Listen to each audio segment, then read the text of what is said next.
Exam రేపు ఉదయం prepare అవుతుంది.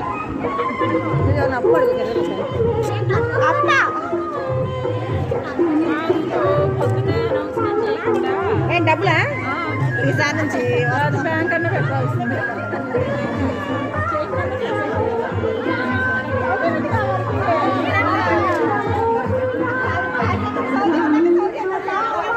భుజం పైన చెయ్యేసి తీసుకో, చేతులు తిన్నగా ఉండకపోతే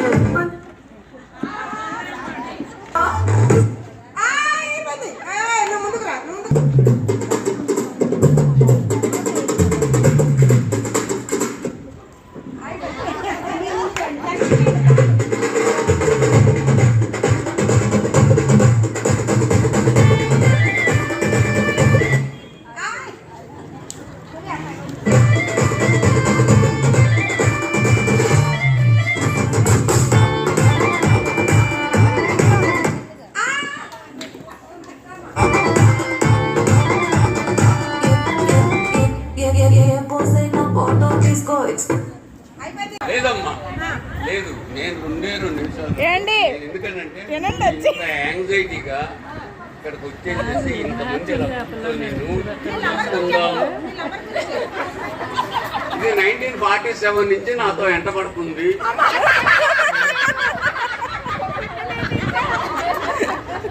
అది కిందటి జన్మలో, ఈ జన్మలో కాదు.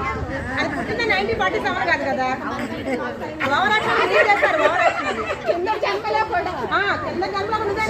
సరే ఎనీహో కాంట్రవర్సీ వద్దు. ఇక్కడ మనకు కావాల్సిందల్లా ఇవాళ మనకు కావాల్సినంత వరకు మీరందరూ కలిసి ఒక ఉమెన్స్ డేని వెంకటేశ్వర స్వామికి అర్పించి ఆయన దగ్గరికి వెళ్ళి ఆయన ఆశీస్సులు తీసుకొని నిన్న జరగాల్సిన దాన్ని ఇవాళ పెట్టుకొని నీ గురించి చూస్తున్నారు.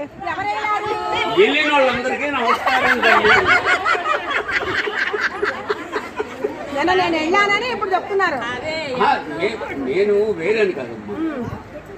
బట్ వన్ థింగ్, నేను ఫైనల్ గా నేను మాట్లాడాలంటే గంటల తరపుడే మాట్లాడగలను. బట్ ఫైనల్ గా 2 బిట్లు అదే మీకు టైం లేదు. మీ చేత మాట్లాడుకోవాల్సిన అవసరం నాకు లేదు.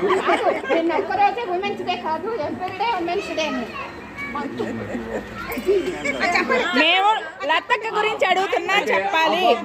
Half of the period only ఒకటి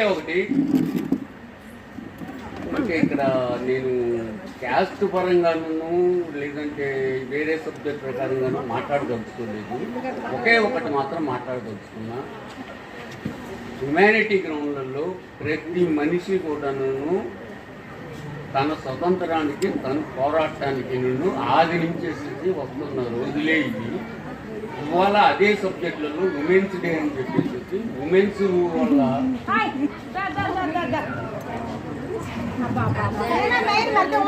మాకు ఉమెన్ కాదు కూర్చుంటే ఇవాళ ఇప్పుడే 40 లక్షలు పెట్టేసి కారు కొనుక్కొచ్చింది ఈమె.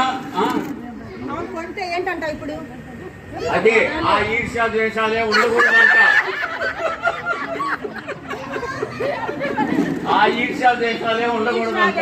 ఇవన్నీ కాదు, అసలు మీరు ఉమెన్స్ గురించి ఏం చెప్పండి రెండు ఉమెన్స్ ముక్కలు గురించి అవసరంలా. అక్క గురించి చెప్పమనండి. సరే, లతా గురించి 2 ముక్కలు చెప్పండి చాలు.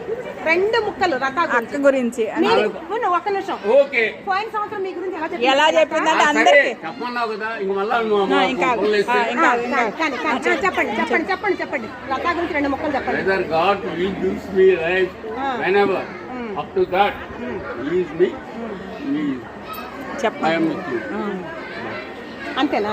అంతేనా అండి? అందరికి అర్థం కావాలా? అర్థం కాని ఇంగ్లీష్ చెప్తే ఎట్లా? ఆమె కోసం నేను నా కోసం ఆమె లతక్కలో ఉన్న పుట్టాము నేను పుట్టకుండానే వచ్చావా ఏంటి? లతక్క మీకు చేసి కళ్ళు పోయి ఆ రోజు దాని కళ్ళు పోయి మిమ్మల్ని చేసుకుంది. నువ్వు అలా నువ్వు ఉన్నావని తెలియక నేను ఇంటికి వచ్చాను. అయితే ఒకటి ఆగాదు నేను 2 నిమిషాలు నాకు ఇవ్వాల్సిన టైం మీరు ఇవ్వాల మధ్యలో మా టైం అయిపోతుంది.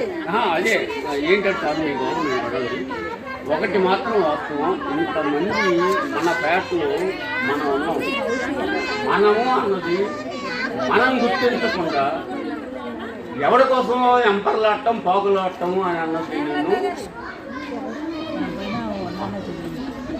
నేను ఇస్తారు ఎక్కడికి వెళ్తారు నువ్వు అసలు అందరికన్నా మించి ఇంకోటి చెప్పేది ఏంటంటే రాజీ కుళ్ళు నేనంటే ఇది నేను ఎక్కడ మంచి